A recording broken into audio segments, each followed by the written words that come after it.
여러분 문제는 전체적으로 보면 좀 세련된 감이 있습니다. 예, 우리 형사소송법하고 형사소송법 개론이 있거든요. 근데 그 중에 형사소송법 난이도가 조금 개론 난이도보다는 조금 더 있는 것 같아요. 앞에 10문제는 그대로 이전처럼 그대로 동일하고 뒤에 11번부터 20번까지 문제가 서로 다르거든요. 그런데 그 11번부터 20번까지 문제를 이제 기본적으로 쭉 보면은 우리 형사소송법, 검찰직의 형사소송법 문제가 조금 더 난이도가 좀 더 있지 않나라는 생각이 들어요. 그래서 전반적인 난이도는 우리 검찰 형사소송법 같은 경우에는 중상 정도의 난이도가 있지 않나 싶어요. 그리고 형사법 개론은 한 중 정도의 난이도가 있지 않나라는 생각이 듭니다. 조금 더 형사소송법이 좀 더 어렵게 출제됐다라고 볼 수는 있겠네요. 그죠? 11번부터 20번까지. 그런데 사실 이 두 개의 구분은 전에부터 제가 이제 의문을 좀 가졌던 것 중에 이 두 개를 구분할 필요는 사실 없는데 왜 구분하는지 모르겠어요. 전에는 여러분 형사소송법 개론에서 최근에 나온 신판례가 오히려 이제 서로 다른 문제 중에서요. 더 신판례가 또 출제되기도 했고, 그래서 그 문제는 최근에 신판례를 반영했으니까 학생들이 문제를 풀 때는 좀 더 어렵게 느꼈겠죠, 그죠? 근데 그것이 형소법에 나오는 게 아니고 개론에 나오고 막 그랬거든요. 그래서 이 둘을 구별할 필요는 좀 없지 않나라는 생각이 좀 들기도 하고요. 이제, 아니면 그 10문제 이 전체도 이제 완전히 다 달라가지고 정말 개괄적인 것을 물어보는 이런 형태였던 문제로 바뀌거나 그렇게 돼야 될 것 같은데 이 두 개를 굳이 구분할 필요가 없지 않나라는 생각이 드는데 구분해서 그렇게 출제를 하네요. 10문제 정도는. 일단 형사소송법에 관한 해설을 쭉 한번 해볼게요. 그리고 여러분들이 대부분 다 이것을 꼼꼼히 하나하나 지문을 분석하면서 듣고자 하는 것 같지는 않아요. 그죠? 그래서 이건 틀린 지문들 위주로 간단하게 그리고 좀 해설이 필요한 것은 좀 설명해 주는 식으로 해서 30 문제 되잖아요. 그죠? 10문제 같은 거는 생략하고 먼저 형사소송법에 관한 해설을 먼저 하고 그 뒤에 개론에 관한 문제 간단하게 10문제 정도 해설을 해서 마치는 걸로 그렇게 하도록 할게요. 고루 이렇게 출제가 됐습니다. 고루 출제가 되었고 그리고 사례형 문제도 아주 간단한 사례지만 사례형 문제도 출제가 되었고 해서 전체적으로 문제는 참 세련된 문제라는 느낌은 들어요. 좀 정성 들여서 문제를 냈다 이런 생각도 들고요. 그리고 한 가지 이제 제 기본 강의가 되게 짧거든요. 그나마 이제 국가직 강의 중에서는 짧은데, 여러분 제 강의에서 우리 기본 강의하고 심화 강의 이렇게 쭉 따라 들어가면요. 100% 문제를 풀 수 있을 정도로 제가 강의를 다 했거든요. 근데 여러분들은 앞으로 우리 검찰이나 교정직의 형사소송법이 어떻게 준비해야 될지 고민이 된다. 이거 고민할 필요 없어요. 여러분들 제 강의 들으시면 돼요. 위에 프리패스다 해가지고 막 싸게 이렇게 내놓는 이런 강의 듣는다고요? 그런 거 하지 마세요, 여러분들.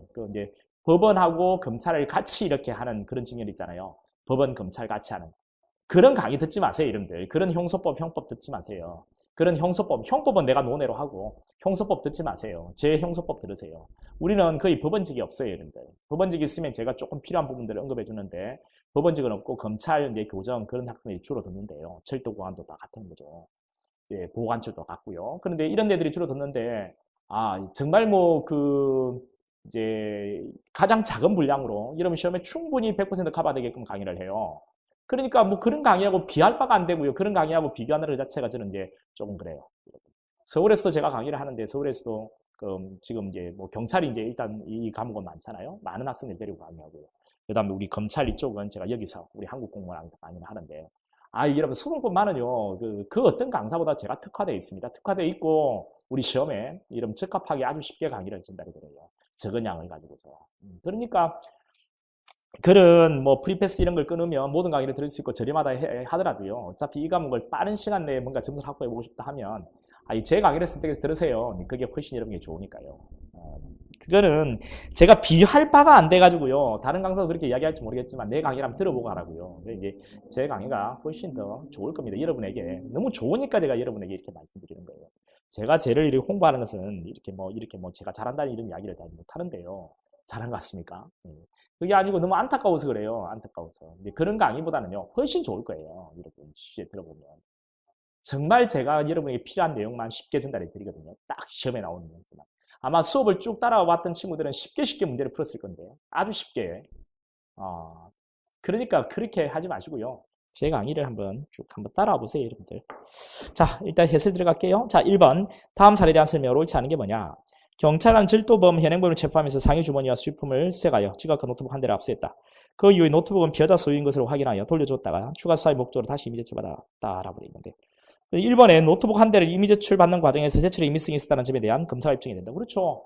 이거 돌려줬다가 다시 이미 제출받아 압수했다 하잖아요. 그 제출의 임의성에 대해서는 검사가 합리적 의심의 여지가 없을 정도로 입증을 해야 된다는 뭐 그런 이야기고요. 그 다음 이번에 지갑이 체포범죄 사실과 관련성이 있다면 압수영장이 압수했더라도 적법하다. 그렇죠. 체포범죄 사실과 관련성이 있다면 영장 없이 압수했더라도 적법하다. 그렇죠. 우리 체포 구속 현장에서 당해 사건과 관련 있는 당해 사건에 대한 증거물은 압수할 수 있잖아요. 그죠?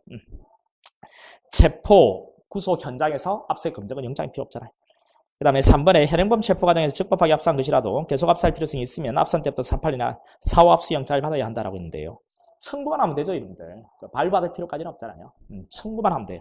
네, 발부를 받아야 된다 했기 때문에 틀린 질문이고 답이네요. 현행범을 체포하면서 현장에서 범인의 상의 주머니를 수색한 행위는 적법하다. 여러분, 우리 체포하면서 그 현장에서 주머니를 수색하는 것은 적법합니다, 그죠? 이건 맞잖아요, 그죠? 그 다음에 우리 체포 현장에서 압수수색 검증은 영장 없이 가능하거든요. 체포 현장에서 수색 검증은 영장 없이 가능하니까 사고를 집니다. 자, 이번에 약식 절차에 대한 설명으로 오른 것은 뭐냐? 자, 1번에 부분은 검사에 청구했을 때 공판 절차 없이 약식 명령으로 비구원의 벌금 구류 과료에 처할 수 있다. 여러분, 그 공판 절차 없이 약식 명령으로 벌금 구류가 들어가면 틀리죠. 이거는 전형적으로 출제가 되는 형태입니다. 그죠? 구류가 들어가면 안 되잖아요. 우리 약식에서 할 수 있는 것은 재산의 유지밖에 안 됩니다. 이번에 약식 절차에서 자백 배제 법칙은 적용되지만 보강 법칙과 전문 법칙이 적용되지 않는다. 여러분, 보강 법칙이 적용돼요. 예. 전문 법칙이 적용되지 않죠. 보강 법칙은 적용돼요. 그래서 3번 이게 이제 제가 이렇게 강의를 했거든요, 여러분들. 우리 개정 조문, 우리 시험 전 5분 특강인가 거기서 심판례 정리할 때도 했고 우리가 심화 강의, 문제풀이 다 해드렸던 것인데요. 이건 무조건 나온다고 했습니다, 여러분. 이게 엄청나게 중요한 개정 조문이거든요. 나온다고 했고 그럼 약식에 나올 거다, 이번에. 나올 거다. 이렇게 했고 나온다면 다른 건 사실 몰라도 된다. 여기에 답이 걸릴 거니까 이것만 알면 된다. 제가 오죽이나 했으면 이렇게 이야기했습니다. 그죠? 이 정도 이야기하면 전문가 맞죠, 여러분들? 약식에 나올 거다. 나오고 그리고 여기에 오답이 걸릴 거니까 다른 것들은 몰라도 이것만 갖고 있으면 약식 그 문제 한 문제 맞춘다. 이런 거 이야기했습니다. 뭐 제가 신입니까? 그건 아니잖아요. 전문가의 그런 것들이 제가 오랫동안 뭐 10년 넘게 13, 14년 이렇게 4, 5년 이렇게 강의를 하면서 이제 잡니다, 여러분. 그러니까 여러분에게 정말 좋아서 좋을 거니까 이야기해 드리는 거예요. 이 3번 같은 경우에는 벌금액이 고지된 약식에 대해서 피고인만이 정치재판 청구한 경우에 법원은 벌금액에 상향하여 선고할 수 있다. 여러분, 상향 선고가 가능하잖아요, 여러분들. 지금은 불이익 변경 금지 원칙이 폐지가 됐어요. 약식에 대한 정치재판 청구했을 때. 그래서 중한 종류의 형은 자, 우리 형량은 중하게 선고할 수 있습니다. 형량은. 근데 중한 종류의 형을 선고하지 못해요. 약식은 이제 벌금, 뭐 과료, 몰수 이런 재산액이 떨어지잖아요. 벌금이 떨어졌을 때 벌금 액수는 상향 선고할 수 있지만 중한 종류의 형인 뭐 자격정지라든가 징역 뭐 이런 것들은 뭐 선고할 수가 없는 것이죠. 그래서 3번이 오를래요. 일단 4번에 약식에 대한 정체판 청구가 있으면 약식명령 효력은 상실한다. 정체판 청구가 있으면 약식명령 효력은 상실한다. 그게 아니고요. 정체판 청구를 했고 그리고 판결이 선고됐을 때 이 선고는 이제 확정을 의미하는 거죠. 확정이 되면 그때 약식명령 효력을 상실합니다. 정체판 청구가 있다 해서 약식명령이 효력이 상실되는 건 아니고요. 3번에 사회 적법성에 관한 설명이 옳지 않은 것은 1번입니다. 법원으로부터 감정처분 허가장이 아닌 혈액에 대한 압수영장을 발받아 피해자의 신체로부터 혈액을 취득하는 행위는 위법한 강제수사이다. 여러분, 압수영장을 발받아. 뭐 틀리죠. 바로 답인데 이거는 이전에도 경찰 쪽에도 출제됐던 지문이에요. 여러분, 우리 강제체열, 우리 수사 목적으로 강제를 필요 뽑는 강제체열이 있잖아요. 강제체열은 감정처분 또는 압수라고 보는 게 판례입니다. 감정처분 허가장을 발받아서 감정에 필요한 처분으로도 피를 뽑을 수 있고요. 또 압수영장을 발받아서 압수에 필요한 처분으로도 피를 뽑을 수가 있는 것입니다. 그렇잖아요. 압수영장 발받아 피해자의 심리에 혈액을 채취하는 것은 위법한 강제수사이다. 틀립니다. 그 다음 2번에 검찰 수사관이 피해자 신문에 참여한 변호인에게 피해자의 후방이 안 되라고 요구하는 행위. 이거 나온다고 했잖아요. 되게 중요한. 우리 시험 전 5분 거기에서 심판례 정리할 때 다 해드렸던 거거든요. 되게 중요한 것이에요, 이름들. 후방이 앉으라고 요구한 행위. 이거는 변호인 변호권을 침해하고 헌법 위반된다. 그렇죠, 이름들. 이전에 우리는 이런 판례가 있어요. 떨어진 곳으로 옮겨 앉으라 지시를 한 이런 판례가 있었어요, 그죠? 정당한 사유가 없는데 떨어진 곳으로 옮겨 앉으라. 최근에는 후방에 앉아라. 이것도 변호인의 변호권을 침해하죠. 뒤에 앉으면 서류 같은 거 잘 검토 안 돼요. 볼 수 없어요. 제대로 방어를 해주기 어렵겠죠, 변호를 해주기가. 3번에 응급구호가 필요한 자살기도자를 영장 없이 수면 시간 초과하지 않은 범위에서 경찰에 설치되어 있는 보호실에 유치한 것은 위법한 관계소가 아니다. 그렇죠. 이거는 위법한 관계소가 아닙니다. 이거는 우리 경직법이요. 우리 경찰관 직무집행법에 규정되어 있는 겁니다. 그죠? 예. 경찰관 직무집행법에 규정되어 있는 거란 말이죠. 우리 주치자나 정립창란자 24시간 한도로 보호조치 가능하거든요. 위법한 관계소가 아니다. 그 다음 4번에 서관이 범행 중 직후에 증거보전 필요성, 긴급성이 있어서 상당한 방법으로 사진을 촬영한 경우라면 영장 없이 사진 촬영도 위법한 수사가 아니다. 여러분 우리 사진 촬영이라는 것은 초상권을 침해하기 때문에 강제처분으로 봐요. 그런데 자, 우리 강제처분은 영장이 필요하잖아요. 근데 영장 없이 찍은 사진의 증거능력이 인정되는 경우가 있거든요. 바로 이 경우입니다. 네, 뭐 어떤 거예요? 네, 증거보전의 필요성과 긴급성이 있다. 그리고 상당한 방법이다. 일단 자, 범행이 행해진 직후나 행해지고 있거나 행해진 직후 증거보전의 필요성과 긴급성, 그리고 상당한 방법. 이 세 가지 요건이 갖춰지면 영장 없이 촬영한 사진의 증거능력이 인정이 되죠. 4번에 피고인 특정에 관한 설명, 특정. 2번입니다. 성명을 모형한 사실이 재판 중에 밝혀진 경우에 검사는 공장 변경 절차를 거쳐 아니죠 여러분들 이건 너무 기본이잖아요. 예, 그렇잖아요. 우리 공장에 피고인 이름 바꾸는 것은 뭔데요? 공장 증정이잖아요. 그죠? 법원의 허가는 필요 없고요. 근데 공장의 필요적 기재 사항 중에서 뭐 피고인 말고 제명, 공사일, 직용법조 이것을 동일성 범위까지 바꾸는 것을 뭐라고 해요? 예, 공장 변경이라 하고 공장 변경은 법원의 허가가 꼭 필요한 거예요. 그렇죠?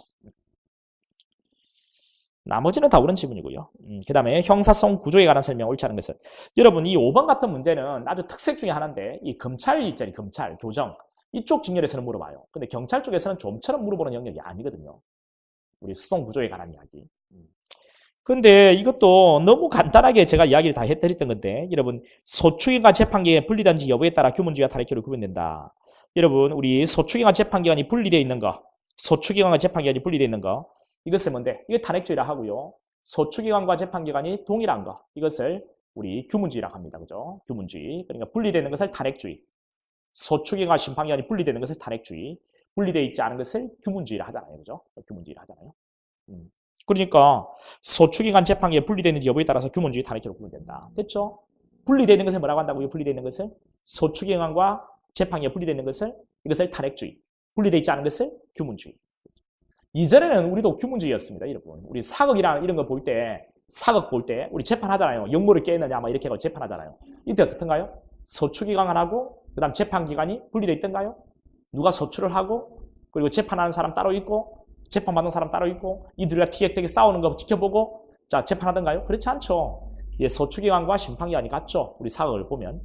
소추기관, 심판기관이 갖고 심판의 객체인 피해자만 있을 뿐이에요. 그죠? 피해자라고 하기도 심판의 객체만 있을 뿐이에요. 그죠? 이런 것을 우리 규문주의라고 합니다. 이 규문주의가 인권 침해 수위가 높아요. 그래서 보니까 이게 탄핵주의로, 오늘날 재판의 모습으로 탄핵주의로 넘어오면서 소추기관과 심판기관을 분리하는 거거든요. 그래서 소추기관의 소추에 의해서 심판기관은 심리하는 겁니다. 그래서 이제 불고분리 원칙이 등장하게 되는 거죠. 소추기관이 구한 것만 심리하고 구하지 않은 것은 심리를 못하는 불고분리 원칙이 등장하게 되는 게 바로 탄핵주의잖아요. 이번에 소송의 스포츠화 또는 합법적 도박이 야기될 수 있다는 점은 당사주의의 비판이고 라고 했는데요. 소송의 스포츠화 또는 합법적 도박 이것은 뭡니까? 소송의 스포츠화 또는 합법적 도박 자 이런 것은 당사주의에 대한 비판이다. 맞죠? 사건의 심리가 국가기관의 자의적인 판단에 독단을 할 수 있다는 점은 직권주의에 대한 비판이다. 그렇죠? 직권주의는 소송의 주도권을 법원이 갖는 것이니까 이건 자 여기 국가기관의 자의적 판단에 독단을 흐릴 수 있다는 점 이건 직권주의에 대한 비판이 될 수 있겠고요. 그 다음 당사에게 수도권을 소송의 주도권을 주는 것을 우리 당사주의로 하는데 이렇게 되면 소송이 스포츠화 내지 합법적 도박이 야기될 수 있다는 거죠. 이런 것은 당사주의에 대한 비판이 될 수 있고 그 다음 증인에 대한 교신문 절차 증거동의는 당사주의의 요소이다. 교신문 증거동의 이건 당사주의 맞습니다. 그죠? 교신문 주거니 받거니 신문 하잖아요. 검사 피고인이 이건 당사주의 맞고 증거동의제도 증거동의. 자, 검사가 증거를 제출하면요, 그 증거력이 없는 전문 증거를 가지고 들어오면 누가 동의해요? 피고인이 동의하고. 피고인이 전문 증거를 가지고 들어오면 누가 동의해요? 검사가 동의하고. 그러니까 증거 동의 제도로 하면 검사 가지고 들어오면 피고인이 동의, 피고인이 가지고 들어오면 검사 동의. 그러니까 이거는 당사주의적 요소가 되는 거죠, 그죠? 그런데 여러분 여기서 한 가지 증거 동의 시 진정성 인정 이렇게 가면 이거는 직권주의 요소예요. 당사가 증거 동의를 했을 때 법원이 진정성 인정을 하거든요. 그 진정성 인정은 법원이 하는 거니까 증거 동의 시 진정성 인정 이렇게 하면은 이건 직권주의 요소가 되는 거죠. 증거 동의라고 하면 당사의 요소지만. 그 다음 밑에 4번에 피고인신문제도. 피고인신문제도는 직권주의 요소입니다. 우리 영미법상의 당사주의, 영미법은 당사주의거든요. 영미법상 당사주의의 경우에는 피고인신문제도가 없어요. 근데 우리 대륙의 직권주의, 우리 대륙, 독일요. 대륙은 또 직권주의잖아요. 대륙의 독일 같은 대륙의 직권주의의 경우에는 피고인신문제도가 있거든요. 피고인신문제도는 직권주의 요소입니다. 그 다음 법원의 공장 변경 요구요. 법원의 공장 변경 요구. 검사인노마가 공장 변경을 신청하지 않았을 때 법원이 공장 변경하라고 요구하는 것. 요구하는 것은 이건 직권주의죠. 법원이 요구하는 거니까 직권주의. 근데 우리 판례는, 우리 법 조문에는 공장 변경 요구하여야 한다라고 되어 있어요. 298조 2항에. 법원은 공장 변경 요구하여야 한다. 마치 의무인 듯 보이지만 우리 판례는 이 규정을 어떻게 이해한다고요? 재량으로 이해합니다. 재량. 따라서 요구하지 않았다고 해서 위법은 아니라고 하거든요. 근데 그 뒤에 공장 변경 요구 의무라는 이 표현, 의무라는 표현이 좀 빠졌으면 더 좋지 않았나 이런 생각이 들어요. 일단 공장 변경 요구는 이거는 직권주의 요소 맞고요. 일단 공장 일본주의, 이거는 직권주의 요소 아닙니다. 우리 공장 일본주의는 예단 편결을 법원이 갖지 않고 너는 깨끗하게 있는 상태에서 만약에 검사 피고인이 법정에 싸우는 거 보고 재판해. 예단 편결 미리 갖지 마. 우리 기소를 할 때 서류와 증거물을 첨부 인용하면 네가 편결해 가지고 재판에 임할 수 있으니까 그거 안 돼. 너는 깨끗한 상태로 우리가 법정에 싸우는 거 보고 심정 형성해. 이게 일본주의잖아요. 그렇죠? 근데 이거는 당사의 요소입니다. 일본주의는 직권주의 요소라고 했기 때문에 틀리죠. 국가직이 간혹가다가 이렇게 쉼표로 쭉 나열되는 것 중에 뭐 하나를 엉뚱한 것을 집어넣는 이런 형태가 국가직에 좀 나와요. 그리고 쉼표로 나열된 것들 보면 한 개씩 한 개씩 검토할 필요가 있습니다. 앞으로도. 6번에 공소제기에 대한 설명으로 옳은 것은 1번에 현행법은 기소 페널티를 차고 있기 때문에 설사 검사가 고의로 공소권을 남용해서 피고인에게 실적 불이익을 주더라도 공소의 효력을 부인할 수는 없다. 여러분 공소권 남용해서 실적 불이익을 주면 공소의 효력을 부인할 수가 있습니다. 공소권 남용을 우리 판례는 인정하거든요. 2번에 수소법원은 늦어도 1회 공판일 전 5일까지는 피고인 또는 변호인의 공작 보류 송달해요. 이거는 맞네요. 그죠? 그 다음에 3번에 검사가 기명날인만 있고 잡혀있을 서명이 없는 공장을 법원에 제출한 경우에 공소를 제기한 검사가 1심 1회 공판일에 공판 검사로 출석해 기소유죄를 진술하고 공장에 서명을 추가하면 공소기일은 유효입니다. 4번에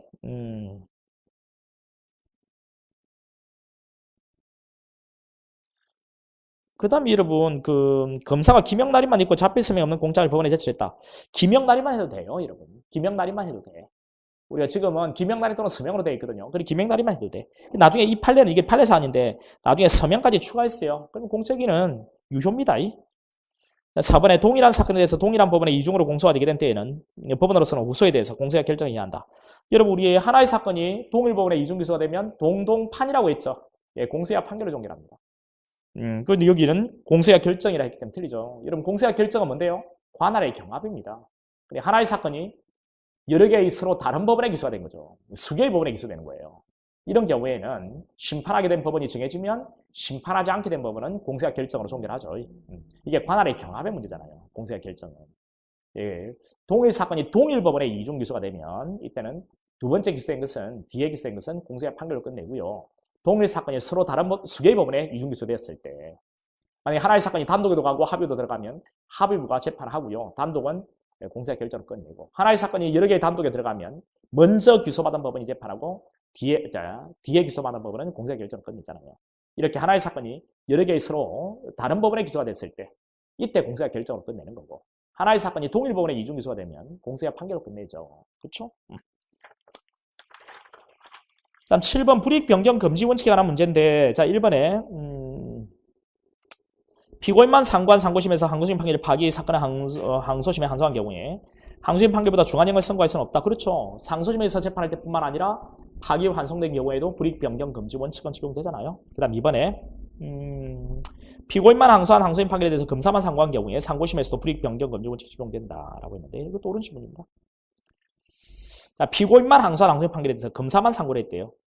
불이익 변경 금지 원칙 적용돼요. 1심 판결보다 더 중한형을 선고하지는 못하거든요.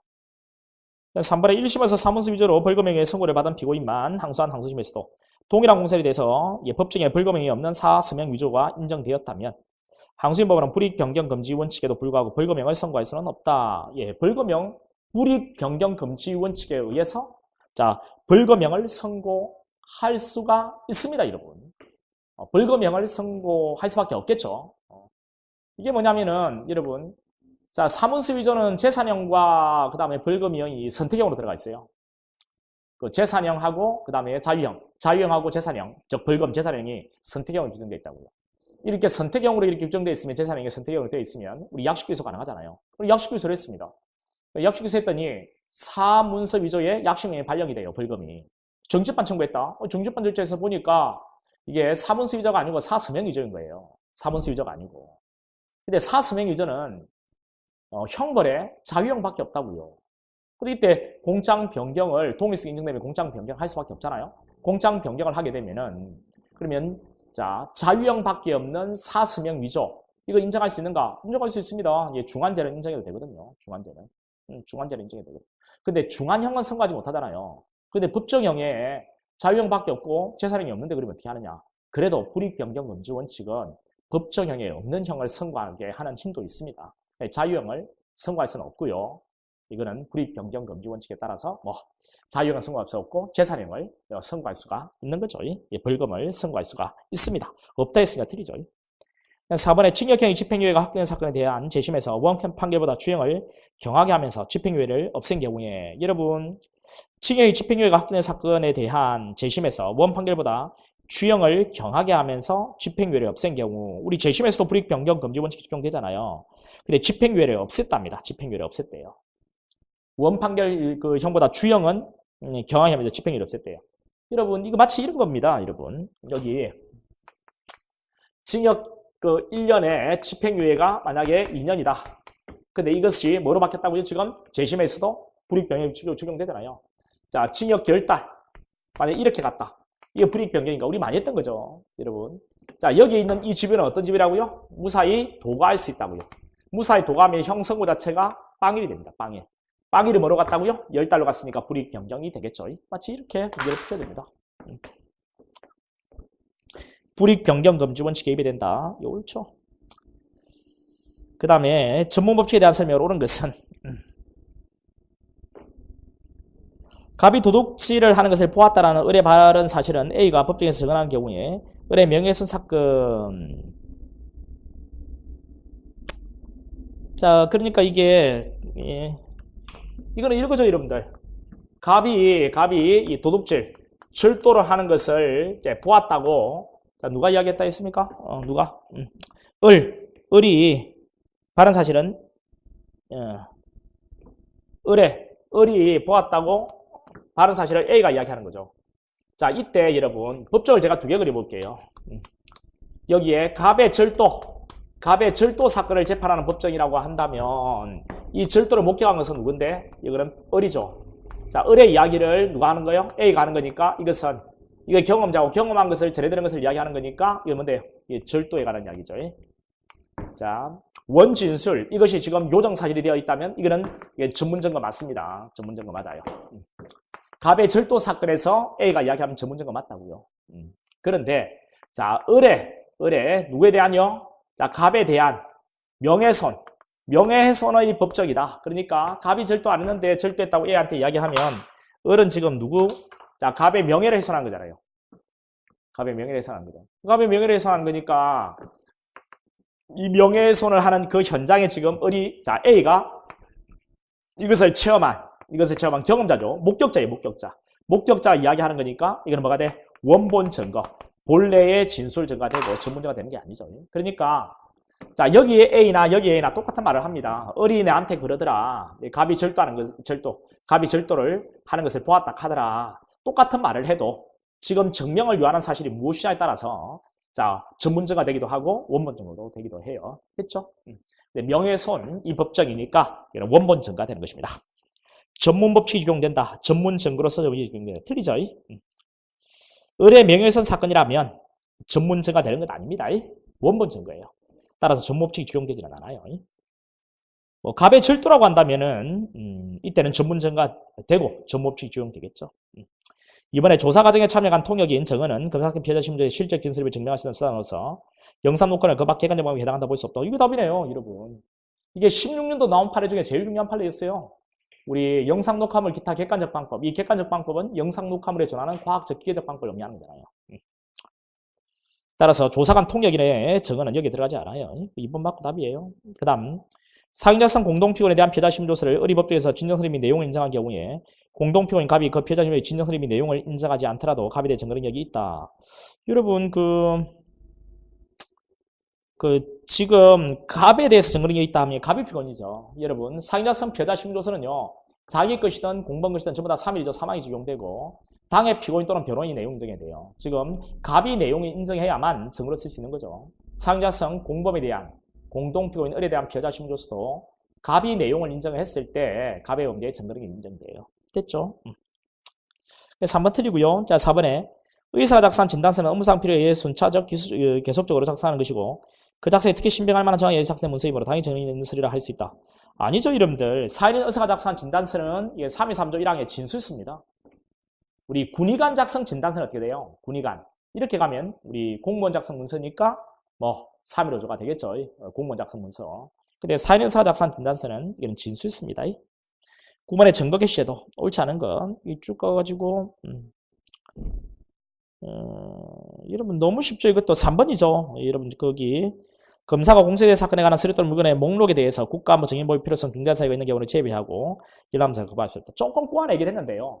목록은 여러분 거부 못합니다. 서류 등에 대해서는 국가안보 증인 보일 필요성 관련 사건 사회 장애 이런 것을 이유로 거부나 제한할 수 있잖아요. 서류 등.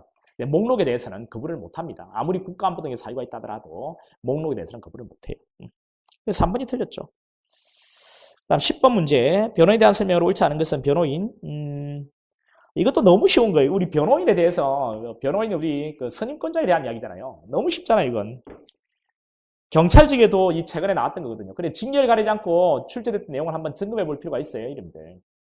실제로 이게 그대로 가져오지 않았을 뿐 출제됐던 그 영역, 그 은들이만 정확하게 이해하고 있으면 다 푸는 거예요. 실제 이것도 기출된 내용이라고 상당 부분은 기출된 내용으로 봐야 돼요. 왜? 표현만 다를 뿐이고 그 내용을 정확하게 기출된 내용을 이해하고 있다면 다 문제 푸는 거거든요. 그러니 다 기출된 내용으로 보셔도 됩니다. 이것도. 우리 변호인 스님권자라면 돼요. 고위 스님권자는 피해자 피고인이죠. 스님 대리권자가 있잖아요. 누군데? 법배직형이잖아요. 법배직형. 법인이 피고인이라면, 피해자라면 누가요? 법인의 대표입니다.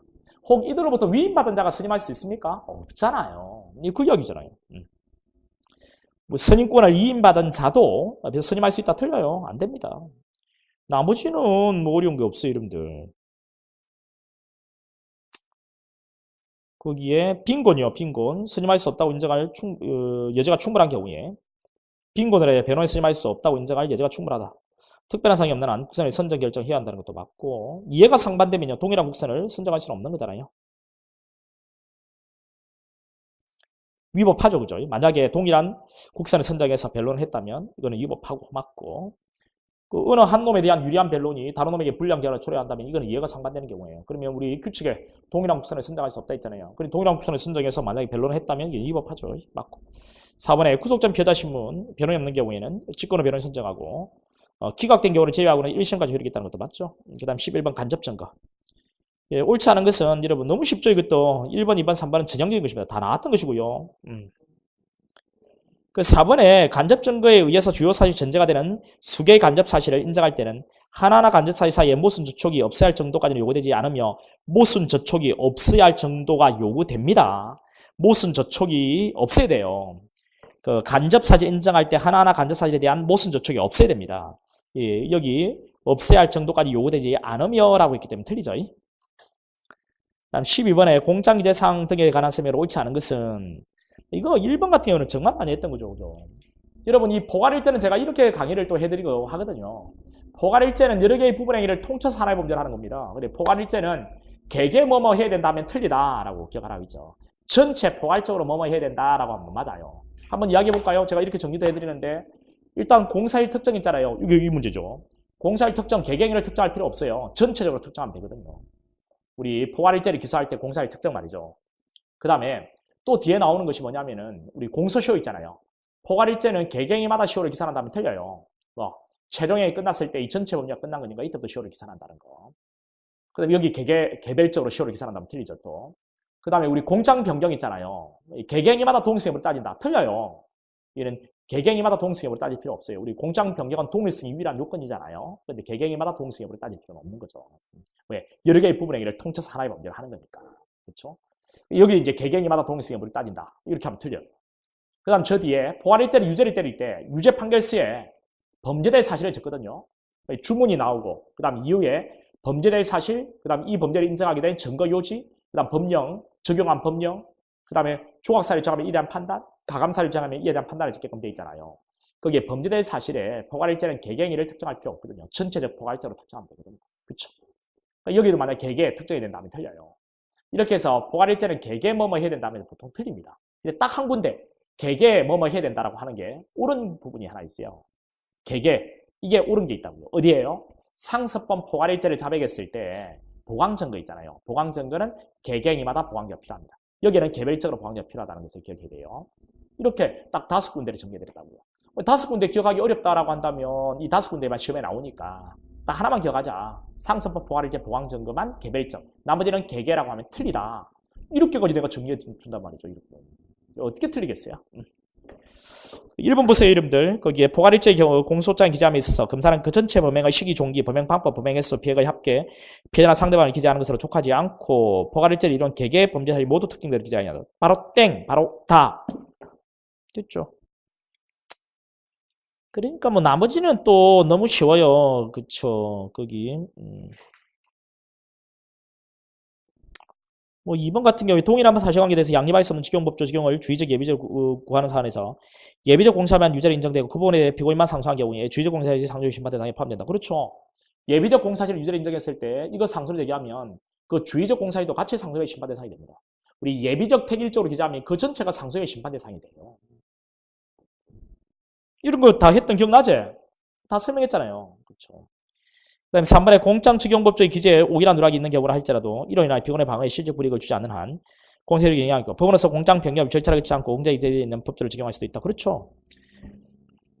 우리 공소장의 필요적 기재사항 중에 제명하고 직용법조는 여러분 공소적의 범위를 정하는 보조적 기능에 지나지 않거든요. 보조적 기능. 따라서 이거는 오기나 누락이 있어도 피고인의 방어 행사에 지장이 없다면 공소의 효력에 아무런 영향이 없는 거예요. 그리고 그 공장 변경 절차가 그렇지 않고도 공장이 되어 있지 않은 법조를 또 적용할 수가 있는 거죠. 됐죠? 그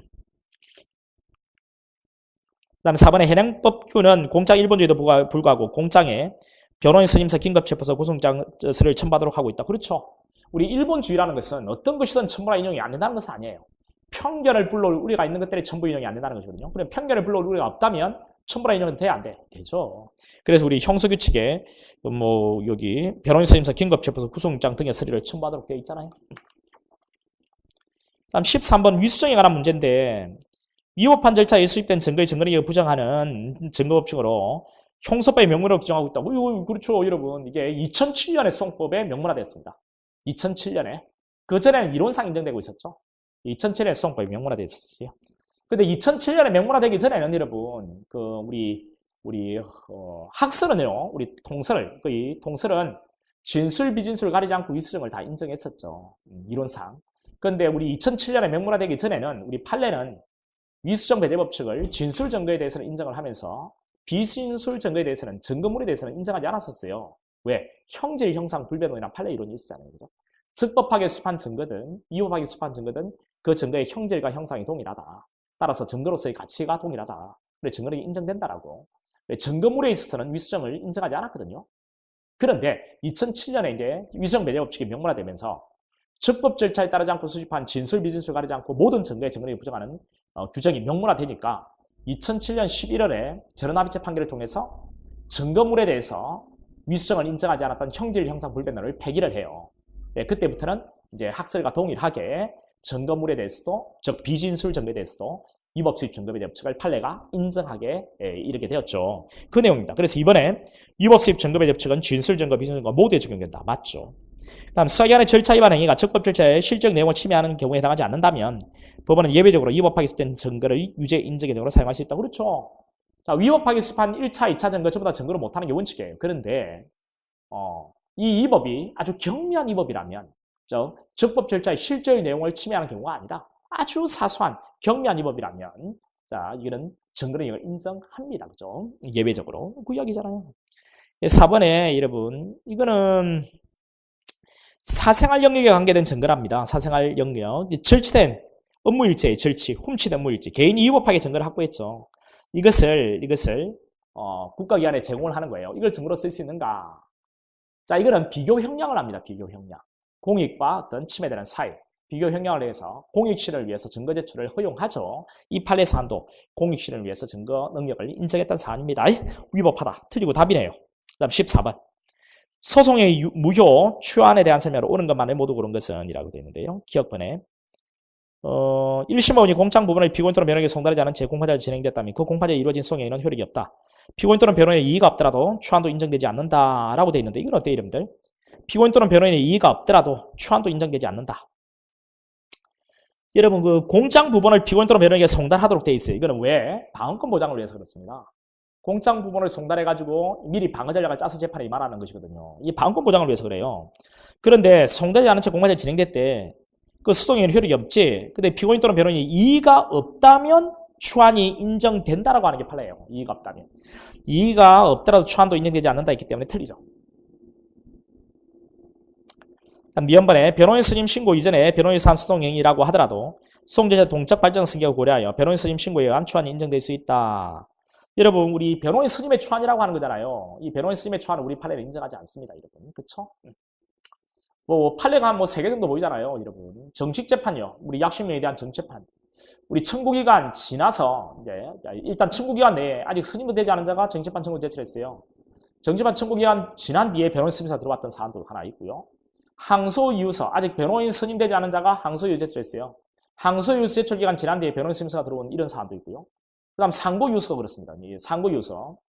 이 상고이유서 스님 되지 않은 자가 상고이유서 제출했고요. 상고이유 제출 기간 지난 뒤에 변호인 스님이 들어왔단 말이죠. 이런 것을 변호인 스님의 추안이라고 해요. 이 변호인 스님서가 들어옴으로써 상고이유서, 항소이유서, 정식재판 청구서가 적법 유효가 될 수 있는가? 우리 판례는 다 인정하지 않았습니다. 변호인 스님의 추안을 우리 판례는 인정하지 않잖아요. 추안이 있는데 다 틀렸습니다. 일단 D급번에 당사에게 참여를 기회해 주지 아니한 증인신문, 참여권을 침해한 것으로서 무효이지만 피고인이 그 증인신문 조사에 대해서 증거 동의하면 그 하자는 취된다. 이거는 맞아요. 그죠? 이거는 맞습니다. 우리 증인신문 과정에 어떤 하자가 있다는 거죠. 참여권을 침해했다면 하자가 있잖아요. 이의를 제기하면 그 증인신문 조사는 증거를 못합니다. 근데 이의를 제기하지 않고 이 증인신문 조사에 대해서 변경할 점과 이해할 점이 없다. 뭐 이렇게 이야기를 하면 이의제기권, 책문권을 포기한 것으로 보죠. 그러면 하자는 취돼요. 증거 동의하면 그 하자는 취됩니다. 그 다음 리얼번에 세무공무원의 고발 없이 조세범 처벌법 위반 사건의 공소 제기된 이후에 세무공무원이 고발한 경우에는 공소의 흠결이 취될 수 없다라고 했는데요. 이건 어떻습니까, 여러분? 거기 우리 고발에 우리 적고발 사건의 고발이 추안이죠. 여러분 거기 고발 없이 기소가 되면요. 이거는 무효입니다. 그런데 나중에 고발을 했다는 겁니다. 이 고발의 추안을 우리 판례는 인정하지 않잖아요. 그죠? 공소의 흠결이 취될 수는 없다는 것. 맞죠? 그죠? 15번의 공소시효. 이것도 여러분 제가 3번 이게 답이 나올 거라고 이야기했던 거잖아요. 3번의 답도 많이 그렇고. 이거는 경찰직에 나왔던 거예요. 그게 2015년인가 이때 개정법이잖아요. 2015년 개정법이고 그리고 되게 중요한 개정이었고 국가직에만 안 나왔을 뿐이고 경찰직에 이미 나왔던 것이고 경찰에 나왔던 것을 다시 낸 거예요. 그런데 오답이 걸리는 위치는 다를 뿐이지 그 내용을 정확하게 알고 있어야 된다 했고 설명했던 부분에서 답이 걸렸거든요.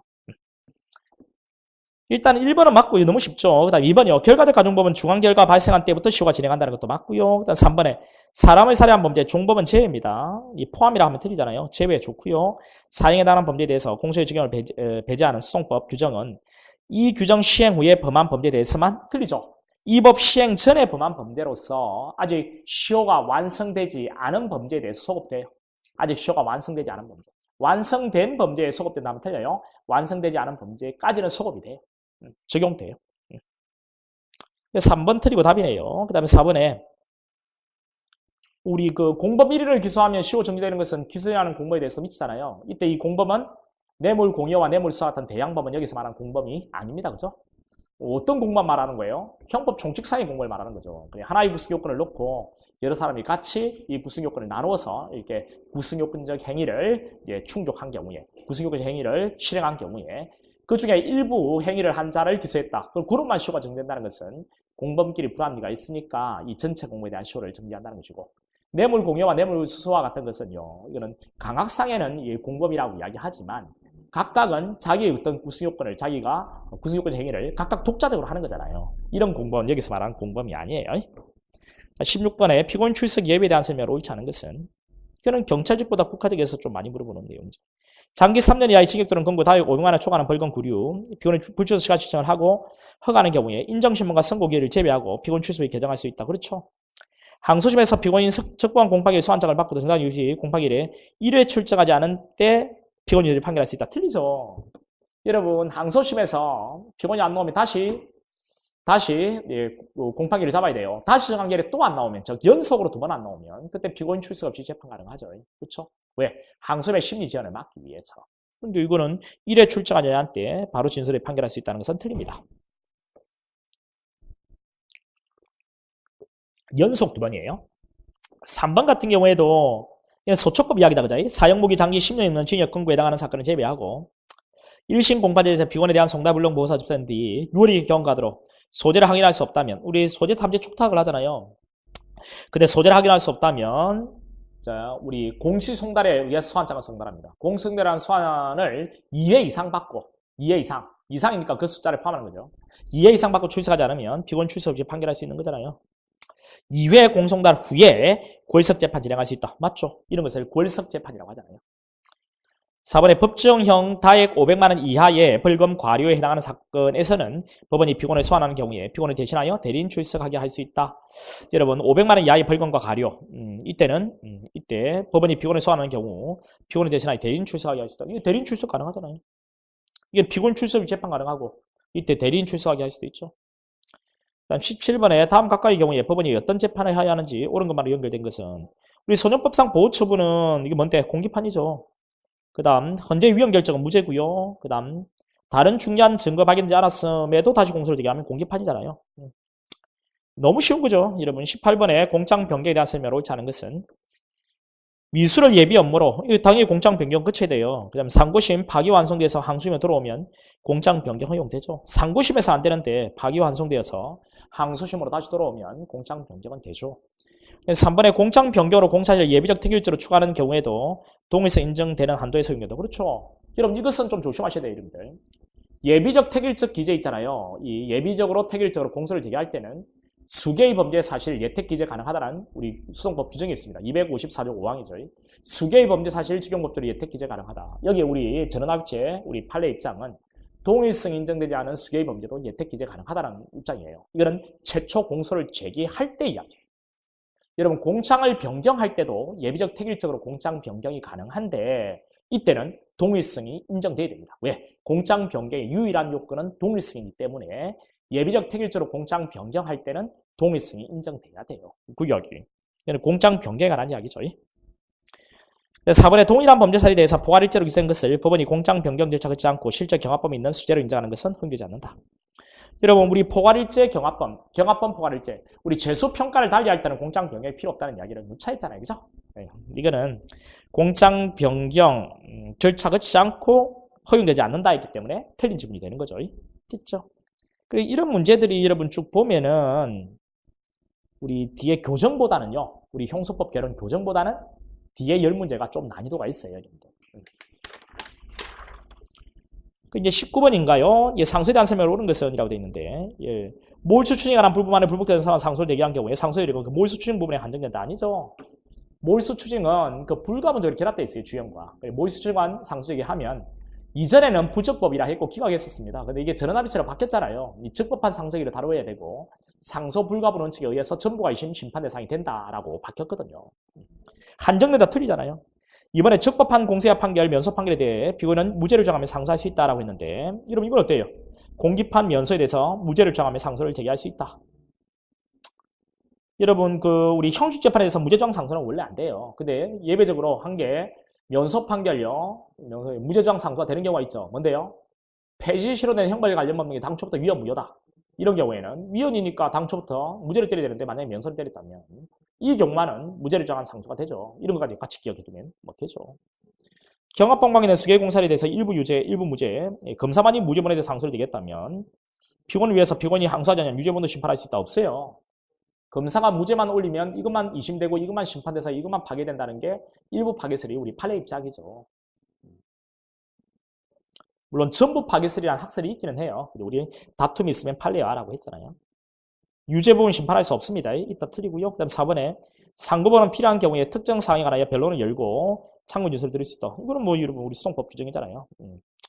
우리 변론 없이 상고 유서에 있는 내용을 가지고 변론 없이 판결할 수 있어요. 그런데 이렇게 변론을 열어서 참고 유서를 들을 수도 있잖아요. 그죠? 이제 4번 맞습니다.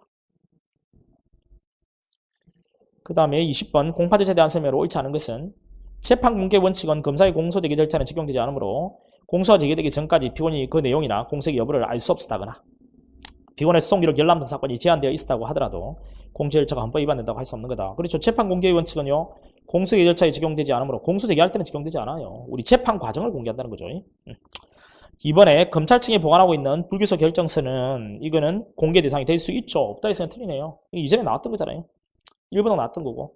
그 다음에 3번에 약식 명예에 불복하여 정체판 청구한 피고인이 정체판 절차에서 정당한 이유 없이 이해 불출석한 경우에 검사가 제출한 증거에 관하여 증거 동의한 것으로 간주하여 증거 능력을 부여할 수 있다. 그렇죠.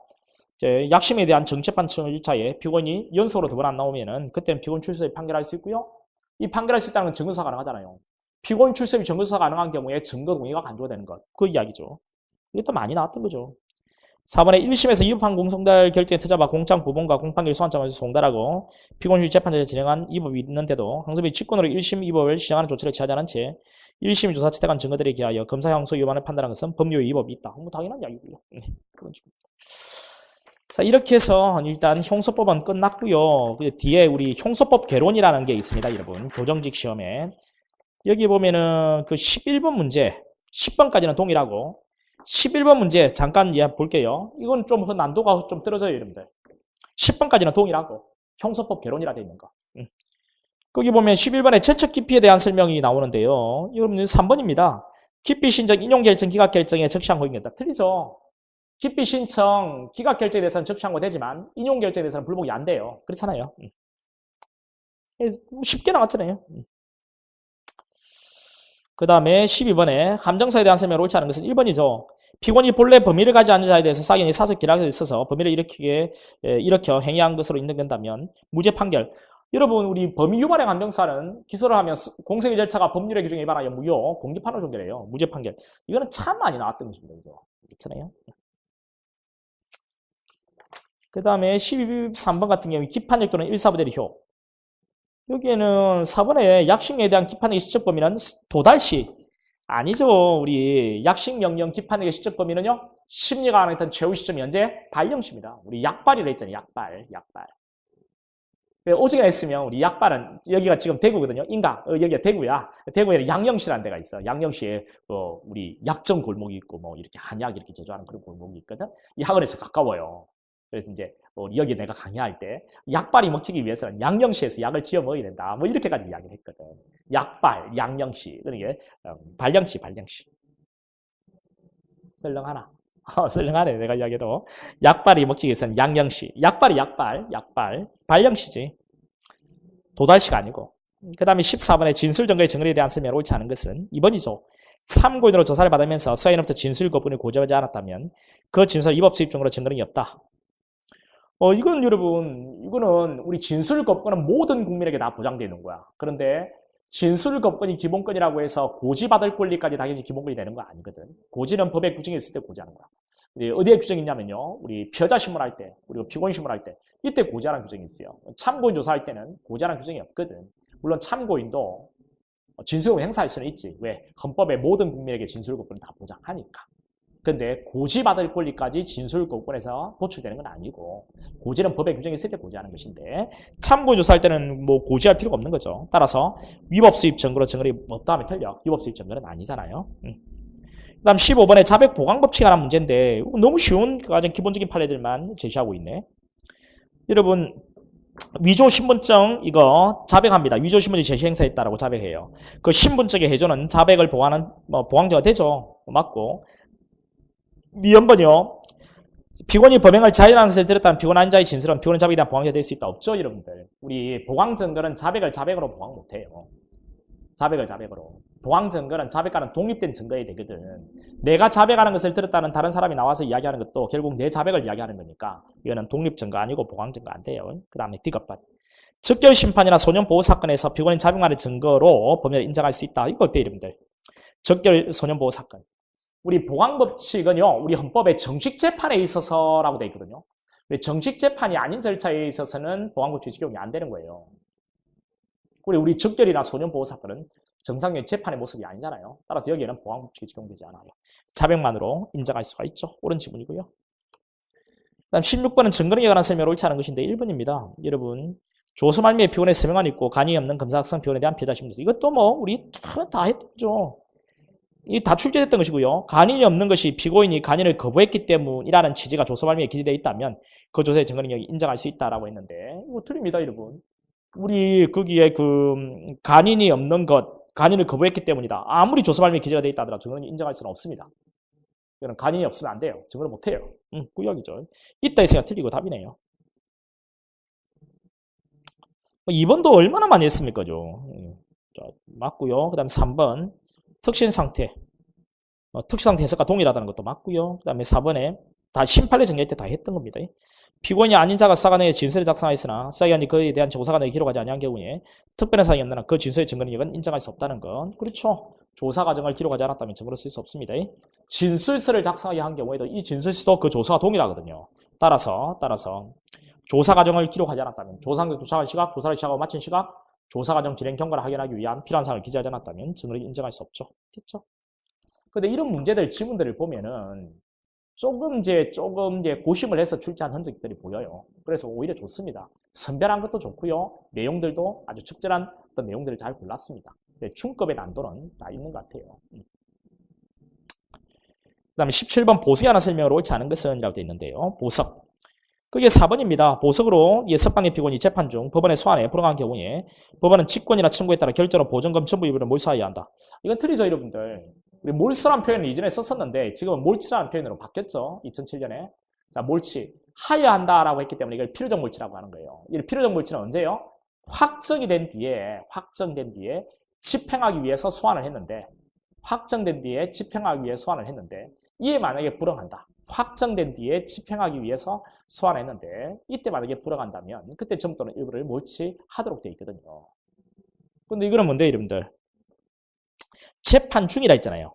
확정된 뒤에 집행하기 위한 어떤 소환인데요. 그게 불응했을 텐데 재판 진행 중에 법원의 소환에 불응한 경우라고 했습니다. 그러니까 이건 여러분 재판 진행 중에는 여러분 법원의 소환에 불응해서 출석하지 않잖아요. 출석하지 않으면은 이거는 보석 취소 사유에 해당돼요. 보석 취소에 해당되면 보석을 취소하게 되면은 보전금 있잖아요. 보전금은 전부 또는 일부를 몰치할 수 있다고 되어 있어요. 몰치할 수 있다. 이거는 틀립니다. 이거는 틀리죠. 그러니까 이제 만약에 재판 진행 중에 법원이 소환에 의해서 출석을 해야 되는데 소환했음에도 불구하고 법원에 출석하지 않으면 그때는 보석 취소 사유에 해당되거든요. 만약에 보석을 취소하게 되면 보전금은 전부 또는 일부를 몰치할 수 있도록 되어 있어요. 뭐 그렇게 갈 수도 있죠. 근데 그게 해당되는 것도 아니잖아요, 지금. 보석을 취소했다는 말이 나오는 것도 아니니까, 그죠? 필요적 몰치는 확정된 뒤에 집행하기 위한 소환에 불응하고 또 도망쳤을 때 그때 전부 또는 일부를 몰쳐야 된다는 겁니다. 그러니까 이건 틀린 지문이죠. 그다음 18번. 피해자에 대한 설명을 옳지 않은 것이 뭐냐? 2번이죠. 고소하지 않은 피해자라 하더라도 검사 무기조 처분에 대해서 항고할 수 있다. 여러분 고소를 하지 않은 피해자는 검찰 항고 안 돼요. 우리 검찰 항고 재정신청은요. 고소인이나 고발인의 불복입니다. 이 고소인, 고발인 전부 다 불기소 처분 떨어지면 검찰 항고 가능하죠. 안 받아주면요. 그때는 고소인과 형법 1, 2, 3, 1, 2, 6조의 고발인은 재정신청. 나머지 범죄의 고발인들은 검찰 재항고로 가는 거잖아요. 고소하지 않은 범죄 피해자는 검찰 항고 안 됩니다. 여기에는 검찰 항고 할 수 있다 했기 때문에 틀리죠. 그러면 고소하지 않은 범죄 피해자는 뭐로 간다는 것까지 우리가 알고 있잖아요. 무엇으로 가요? 헌법소원으로 간다 했잖아요. 헌법소원. 이런 것까지 알고 있는데 이런 지문은 아주 쉽게 풀겠죠. 그 다음에 이제 19번에 여러분 정인적격 있는 자, 우리 정인적격 이런 것들은 이해가 기본으로 수반돼야 돼. 정인적격은 누구든지 다 있어요. 누구든지. 당해 사건의 제3자 누구든지 다 있다고. 근데 정인적격이 없는 자가 있죠. 누구요? 우리 법률에 의해서. 뭔데? 공무원 또는 공무원이었던 자. 요놈이요. 요놈. 공무원 또는 공무원이었다. 자. 직무에 감에 있어서 알게 된 사실인데 직무상 비밀에 관한 것이면 신고를 했다면 공무소 또는 감독 강도의 성락이 없으면 정인으로 신고 못하죠. 이 공무원 또는 공무원이었던 자, 우리 정인 거부권자라는 자, 이거는 법률에 의해서 정인 적격이 없고요. 그다음 또 이론상 정인 적격이 없는 자가 누군데요? 이론상은 뭐 결례가 대립하는 놈도 있긴 하지만 우리 다수는 이놈들 전부 다 정인 적격이 전부 다 없잖아요. 뭐 검사, 그다음에 법관, 법사 등, 그다음 변호인, 그다음 피고인, 얘네들 정인 적격이 없어요, 그죠?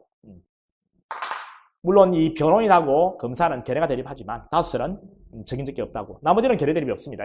자, 우리 법관과 법원 사무관, 피고인 정인 적격이 없거든요. 그리고 이제 당해 사건에 압수수색을 집행한 검찰 수사관 정인 적격 있죠. 누구든지 들어가잖아요. 그다음 별개의 재판에 이미 당해 사건에 대해 유죄 판결이 확정된 공범. 별개의 사건에서 이미 당해 사건에서 유죄 판결이 이미 확정됐어요.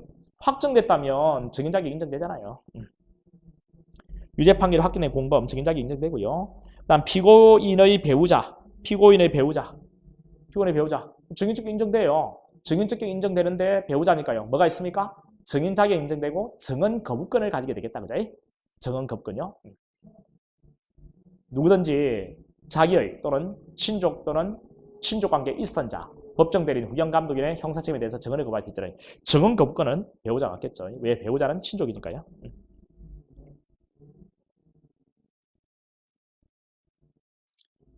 정인 자격이 인정돼요. 정인 자격이 있는 자는 전부 다죠. 그 다음 20번 체포수 즉부심 제도. 1번에 체포수 즉부심 신청한 피해자에 대해서 법원은 직권으로 보전금. 이건 너무 쉽죠. 우리 체포 즉부심에서는 보전금, 납입 조건은 석방은 돼야 안 돼? 안 되죠. 어디에서만 된다고요? 구속된 피해자의 구속 즉부심에서만 인정되는 겁니다. 그죠? 1번 틀리네요. 자, 이렇게 해서 이제 우리 해설 강의는 모두 이제 마칠 건데요. 여러분, 자, 한마디로 말해서 여러분, 일단은요, 지금 이 해설 강의는 이번에 충분히 합격 점수가 나온 친구들이 듣는 강의는 아닌 듯 보여요. 그래서 여러분에게 지금 이제 마지막으로 해드리고 싶은 말은 힘을 내라 말씀을 드리고 싶고요. 그리고 이제 남아있는 기간이 조금 아쉽게 안 된 친구들이든 이번에 그냥 한번 경험 삼아 본 친구들이든 아니면 준비를 했는데 점수가 좀 낮게 나온 친구들이든 간에 지금 후회라는 것은 여러분 적당히 하면 그 다음 이제 준비하는데 추진력은 될 수 있지만 그게 너무 빠져있을 필요는 없습니다. 우리에게는 또 내년에 또 한 번의 어떤 기회가 있거든요. 그래서 절대로 의기소침해 하지 말고요. 지금 시간이 많이 남았다라는 그런 여유 부리지 마세요. 실제 조금 지나면 시간이 다시 부족하다는 것을 느끼게 되면 이미 늦습니다. 지금 탄탄하게 기본기를 갖추세요. 여러분 만약에 과목이 5과목이면 5과목에 대한 기본기를 탄탄하게 지금 갖추세요. 제 기본 강의 이해동만 한번 해보세요. 이해동만 한번 해보시라고요. 그냥 미루지 말고 그냥 이해독을 한번 하세요. 그냥 또 틈을 벌리지 말고요. 한번 이해독하고 그대로 이어서 한번 해독을 해보세요. 그냥 기본 탄탄하게 갖춰질 거고요. 경우에 따라서 정말 나는 좀 흔들린다 하면 그냥 일주일에 한 번은 시간 내가지고 50몇 강밖에 50강 정도밖에 안 되니까 한 번도 들어보세요. 그런 뒤에 제가 한 36강 정도 되는 핵심 정리서 강의가 있거든요. 핵심 정리서 강의를 한번 들어보세요. 이렇게 기본 이론 이해독 정도 하시고 핵심 정리서 강의만 한번 딱 들으시면 여러분 시험에 필요한 100%는 다 정리한 거예요. 그 100% 정리한 것을 가지고서 그거 계속 돌리시면서 준비하고 있다가 핵심 정리서는 300페이지밖에 안 돼요. 그거 준비하고 있다가 마지막에 우리 모의고사 있잖아요. 모의고사. 우리 전범위 모의고사, 우리 다른별 문제풀이, 그 다음에 우리 전범위 동형 모의고사, 그리고 마지막에 시험 전 5분 특강에서 심판에 정리해 주는 거. 이것만 딱 가지고 가시면 100점 나옵니다. 100점. 100점 나와요. 100점 나와요. 그것만 하시면 되거든요. 양을 최대한 슬림하게 해드리는데 100점이 나오는데 전혀 지장 없게끔 해드릴게요. 그거는 제가 책임지고 해야 되는 부분이니까. 근데 그것까지만 좀 해주세요. 기본 이론 한 2번 정도 들으시고요. 제 핵심 정리서 강의, 이거 한 36강이나 되는 이거 한번 딱 정리. 그런 뒤에 마지막에 다른 별 문제, 전범위 문제, 시험 전 5분 특강의 심판의 정리. 이렇게 해서 들어가시면 전혀 이거 100점 맞고 고득점 하는데 전혀 지장이 없을 겁니다. 여러분 힘내세요. 힘내시고 지금부터 또 힘만 내서는 안 되고요. 인상 막 찌푸려가면서 공부하시면 안 되거든요. 즐겁게 공부해요. 즐겁게. 즐거움이 없으면은 지칩니다. 여러분. 미친놈들하고 열심히 하는 놈들은 둘이 어찌 보면 공통된 점이 있어요. 정말 열심히 한다는 거. 근데 한 놈의 얼굴에서는 인상이 찌푸려 있고요. 한 놈의 얼굴에서는 항상 싱글벙글, 미친놈들 싱글벙글 하잖아요. 근데 이건 미친놈이 필요합니다. 지금 여러분 미친놈이 됐으면 좋겠어요. 공부에 살짝은 미쳐보는 게 좋아요. 그래서 즐겁게 하는 게 중요하다고. 즐거워야만 이 기간에 버틸 수가 있는 거예요. 무리 없이 다른 거 하지 않고. 이게 즐겁지 않으면 어느 순간 새길로 빠지게 돼 있거든요. 즐겁게. 알겠죠? 그 즐거움을 어떻게 만들 거냐. 이게 상당히 어려운 주제이기는 한데 뭐 어려운 주제이기는 맞죠. 어떻게 즐겁게 할 거냐. 즐겁지 않은데. 근데 즐겁게 할 수 있는 다양한 어떤 요소를 만드셔야죠. 그거는 뭐 저하고도 한번 이야기를 해보게. 혹 이제 방향을 잘 못 찾는 친구들은 제 번호가요. 이렇습니다.